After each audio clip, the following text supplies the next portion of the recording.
hayo. Mambo ya kuepuka kwenye ndoa: epuka na kubemberezwa na mwanadamu kwa sababu ya uzuri wake, kwa sababu ya utanashati wake. Watu wengi wameingia mitegoni kwa sababu ya vitu fulani. Mwanamke anakubembeleza kwa sauti yake nyololo, na wewe kijana unaingia mtegoni. Kijana naye anamuingiza binti wao tu mitegoni kwa sababu ya utanashati wake na kasoda. Anampa binti soda na chipsi na kachipsi 2,500.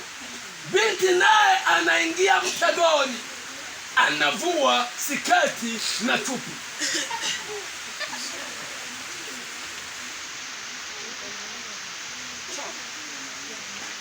Biblia inasema maraya anabembereza. Haleluya.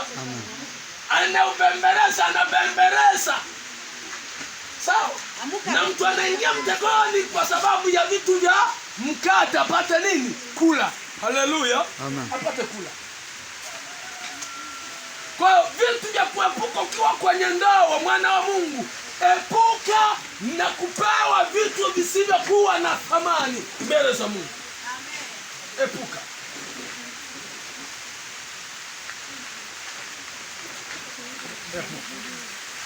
Epuka kutanguliza uzuri kwa mwanaume.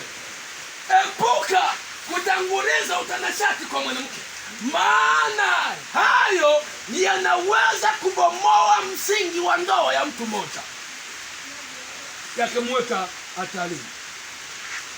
Na ndoa nyingi zimevunjika kwa sababu ya uzuri wa mtu. Anatanguliza uzuri na utanashati, anatanguliza kitu fulani. Bwana Yesu asifiwe.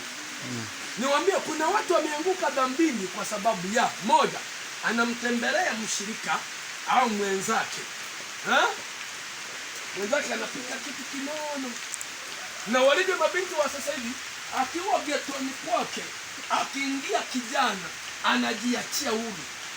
Kwa anakuwa anapika kule kwa awaita gati okusosonya. Sawa? Okusosonya. Ndio aje kusosonya kwa Kiswahili. Kwa Kiswahili ni nini mama? Anamulingishia. Kwa anakuwa anaweka mitego kwa anamulingishia. Angalia nilivyoumba. Angalia umbo langu ni namba 8. Kwa kijana anaingia mtegoni kwa sababu anasubiria ugali na samaki. Sawa?